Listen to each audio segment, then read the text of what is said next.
amigas y amigos de Fuerte y Claro? Bienvenidos una vez más a este su espacio aquí en el streaming de la República. Como todas las tardes, Manuela Camacho, feliz de acompañarlos de 3 a 4 y espero que hayan tenido un muy lindo feriado y que ya estén poniéndose al día con las noticias y con la información. Pues ya tenemos aparentemente resultados, por lo menos virtuales, del conteo electoral. La OMPE ha terminado su escrutinio al 100% y Keiko Fujimori es la virtual presidenta electa del Perú. Ahí tenemos lo que ha sido la portada de la República el día de hoy, que daba cuenta de esto que les acabo de mencionar. OMPE al 100% y la diferencia de votos que ha sido mínima. Keiko Fujimori obtuvo 9.223.396 votos, que representan un 50.1%, sobre 9 millones, ojo a la cifra, 173.755 votos que representan el 49.8% de Roberto Sánchez. ¿Qué sigue? En Burneo, el presidente del Jurado Nacional de Elecciones ha afirmado que el 3 de julio se hará la proclamación oficial. El 15 de julio se hace entrega de las credenciales y tenemos que esperar hasta el 28 de julio, que ya por tradición sabemos se da la proclamación oficial, la juramentación el 28 de julio de Keiko Fujimori. Bueno, parece ser que la cuarta es la vencida, ¿no? Porque hay que recordar que Keiko Fujimori se ha quedado en las segundas vueltas en la historia reciente desde el 2011 con Ollanta Humala, 2016 con Pedro Pablo Kuczynski, 2021 con Pedro Castillo y parece ser que esta vez obtuvo el triunfo electoral, a la cuarta bala vencida, como titulaban algunos diarios internacionales y extranjeros. Sabemos, y lo hemos discutido antes en este espacio, que Keiko Fujimori asume el poder de un país sumamente fragmentado, con regiones que ni siquiera puede pisar, en la que ha sido declarada persona no grata, hacia personas que ha tenido expresiones muy lamentables, minimizando su dolor, su lucha, sobre todo en el caso de las víctimas y los deudos de las masacres ocurridas durante las protestas del 2022-2023, cuando asumió el poder Dina Boluarte. Keiko Fujimori ha hecho mediana referencia a esta realidad de un país casi partido a la mitad, por eso le decía que preste mucha atención a las cifras del escrutinio final, y esto ha sido lo que ha declarado el día de ayer. Vamos a escuchar. Muy buenas tardes. Gracias.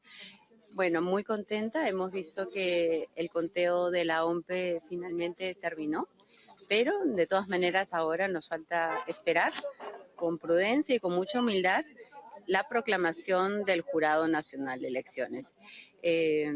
Recibimos este resultado con gran responsabilidad y sobre todo sabiendo que nuestro país está prácticamente dividido y tenemos la gran responsabilidad de escuchar a ambos lados. De todas maneras, vamos a esperar unos días. Entiendo que el Jurado Nacional de Elecciones ha dicho que la proclamación lo hace al final de la semana y luego también esperar las credenciales.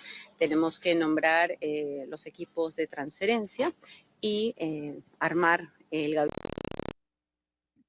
Bueno, ha hecho referencia a ese país, a esa otra mitad del país que no la eligió y ha dicho que igual gobernará para ellos y que estará dispuesta al diálogo, ¿no? Esperemos que así sea. No parte de los mejores supuestos con lo que viene haciendo el Congreso, que ella controla en su mayoría, con respecto a un paquete de leyes de impunidad y al no querer o al tener una postura firme en la no derogación de las leyes pro crimen. Eso deja más bien mucha suspicacia sobre cómo se podría estar allanando el camino para más represión. No es una buena señal, señora Fujimori, que el señor Rospigliosi dé declaraciones como las que ha estado dando los últimos días en medios de comunicaciones, defendiendo este paquete de leyes que pretenden garantizar impunidad y borrar, porque hay que decirlo, lo que están buscando hacer es borrar y reescribir la memoria. No es un buen primer paso para empezar este mandato y se contradice con las palabras que usted está diciendo en estos momentos y queriendo dar a la población, a la que ciertamente tiene que tratar de unificar. Va a ser muy difícil, pero por lo menos de garantizarles que su mandato va a ser para todos, para toda la población del Perú. Y esto no es una buena señal, lo que ha pasado la semana pasada en el Congreso. Por su parte, Roberto Sánchez no ha estado dando muchas entrevistas últimamente, pero dio una entrevista a un medio internacional, a RT, donde dijo varias cosas interesantes. Rescato, y ojalá esta sea a partir de ahora la postura de Roberto Sánchez, de López Chao y de la coalición democrática que armaron, que iban a ser una oposición responsable y que iban a ser una oposición crítica. Y eso es lo que necesitamos.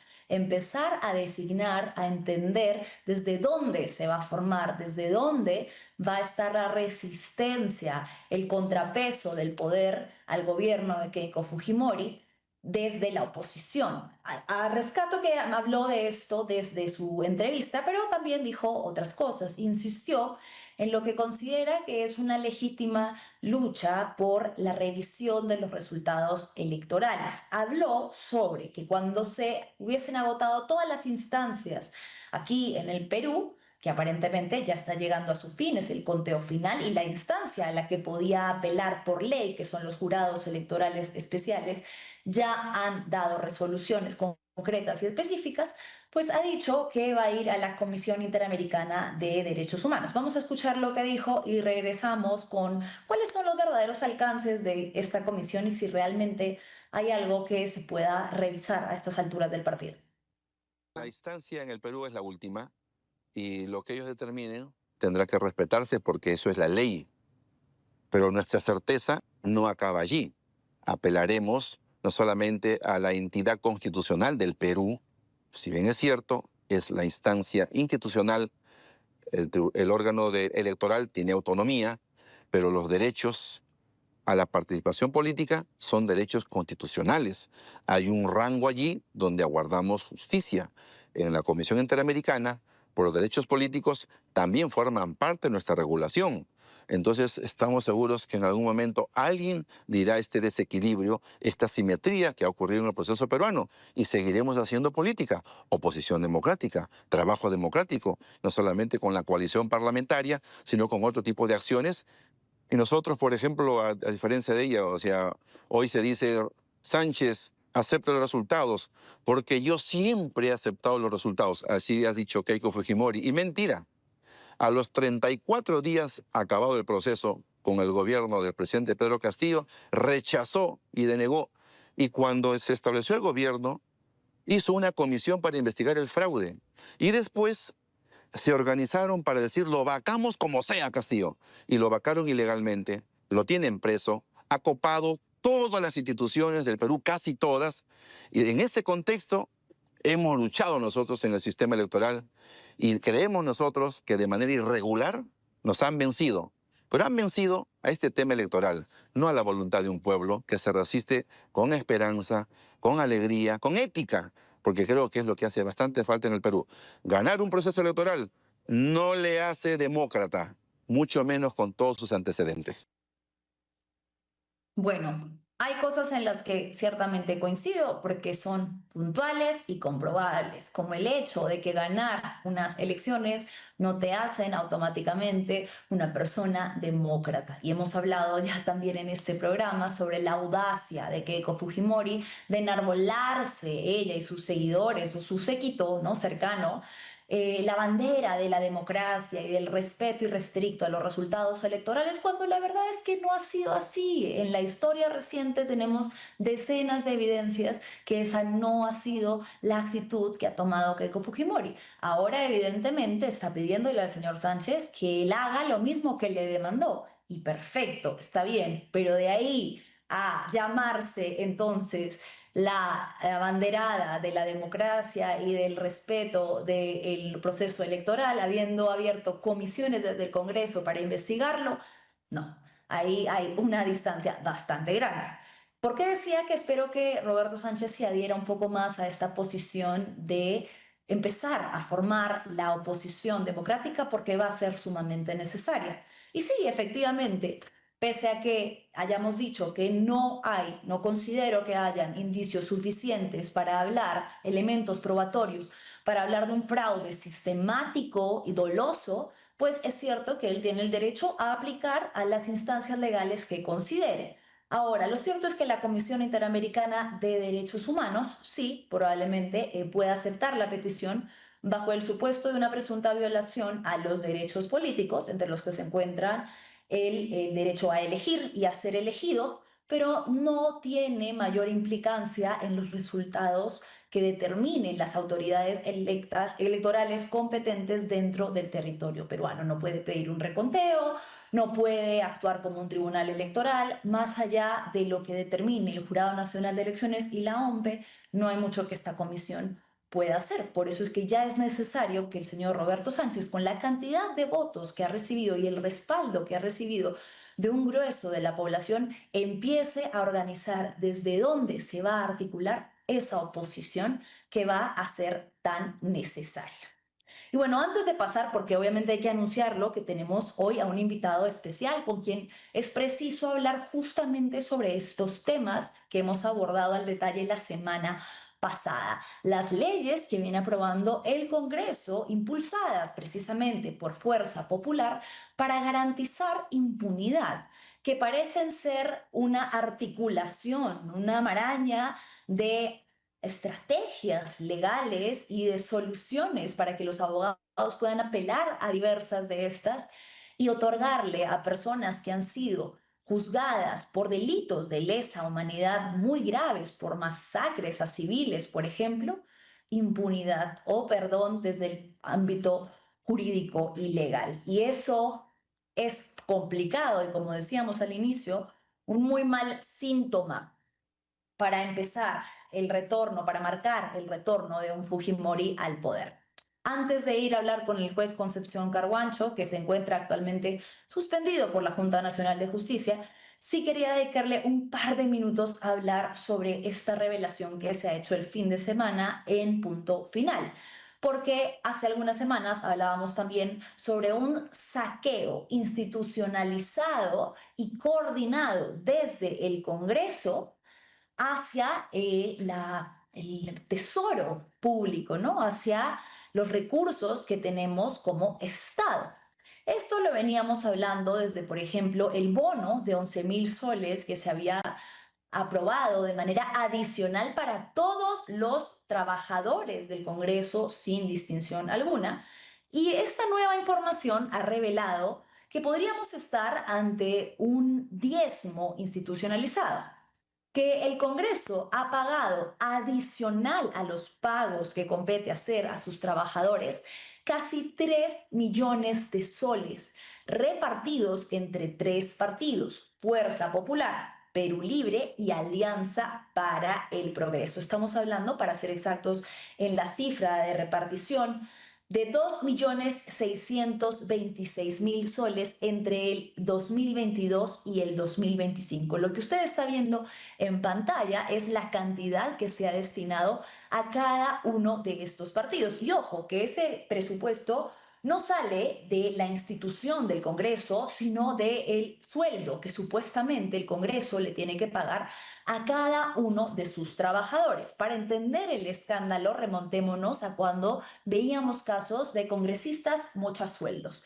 Recuerde usted que se reveló que habían congresistas que del sueldo que recibían las personas que trabajaban para su despacho le pedían una comisión, un porcentaje que iba directamente a esos congresistas. Pues es un mecanismo muy similar, pero a gran escala. Y lo que es grave es que, según ya ha determinado el Ministerio de Economía y Finanzas, es ilegal. El Congreso ha estado aprobando que se hagan descuentos del pago que le tiene que hacer por planilla a los trabajadores, y que esos descuentos el mismo Congreso, como entidad, como institución, se los deposite a tesoreros de cada uno de estos tres partidos que hemos hablado. Reitero que, además de ser indignante y de parecernos pues la criollada máxima, estamos hablando de algo que es ilegal, porque también dentro de la investigación se incluye que no existe, no está normado en ninguna parte que se pueda hacer un descuento a la planilla de los trabajadores, salvo por lo que establece la ley, los descuentos que competen a la ley, no para descontar una parte y luego depositarla a través de cheques mensuales a los partidos. Lo que ha dicho el Ministerio de Economía y Finanzas es que se trata precisamente, como les decía, de una entidad pública y que los únicos descuentos que se le pueden hacer a un trabajador tienen que ceñirse a la ley. ¿De qué estamos hablando? Por ejemplo, a ver, Fuerza Popular, con una tesorera que fue durante este periodo Karina Beteta, que ojo, está regresando al Congreso bicameral, y que le descontaba de esta manera. Me parece que tenemos una pequeña gráfica para ilustrarlo. A quienes eran congresistas y miembros del Parlamento andino le descontaban 1.100 soles, a jefes de área 600 soles, asesores y profesionales 500 soles, técnicos 250 soles y a quienes eran asistentes y auxiliares 100 soles. Este era el descuento que recibían cada uno de quienes formaban parte, quienes son partidarios de Fuerza Popular y trabajan en el Congreso, un descuento que sumaba un monto que le era depositado de manera mensual a el partido Fuerza Popular. Tenemos también Perú Libre, que, ojo, además tiene dentro de sus estatutos el aporte obligatorio del 10%, tanto para autoridades electas como para trabajadores y militantes del partido, un descuento. Aquí lo estamos viendo. La tesorera era Ofelia Ríos Pacheco, quien es mano derecha de Vladimir Cerrón y trabajó con él en el gobierno regional de Junín.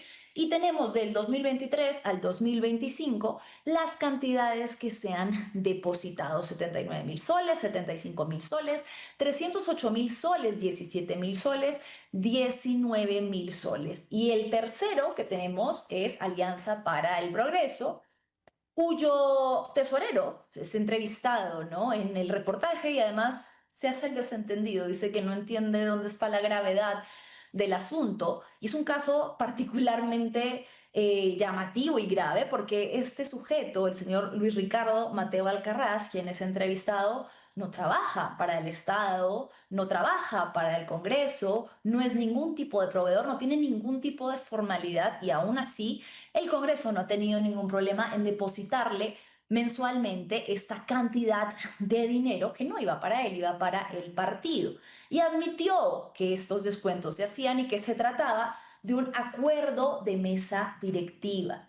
No se puede descontar de un pago que le corresponde al Congreso con el dinero de todos nosotros los peruanos que nosotros depositamos a través de los tributos para que se destine tiempo, recursos y trabajo que compete a los trabajadores del Congreso, es decir, un dinero que se da para que estos cumplan sus funciones y del que se les descuenta, un dinero que no les pertenece, del que se les descuenta para depositarlo en las cuentas de los partidos políticos. Y lo peor es que hay incentivos muy claros que hacen que esta situación sea más grave. Por ejemplo, el hecho de que en este último periodo la planilla del Congreso creció, les voy a decir la cifra, de 3.199 a 3.925.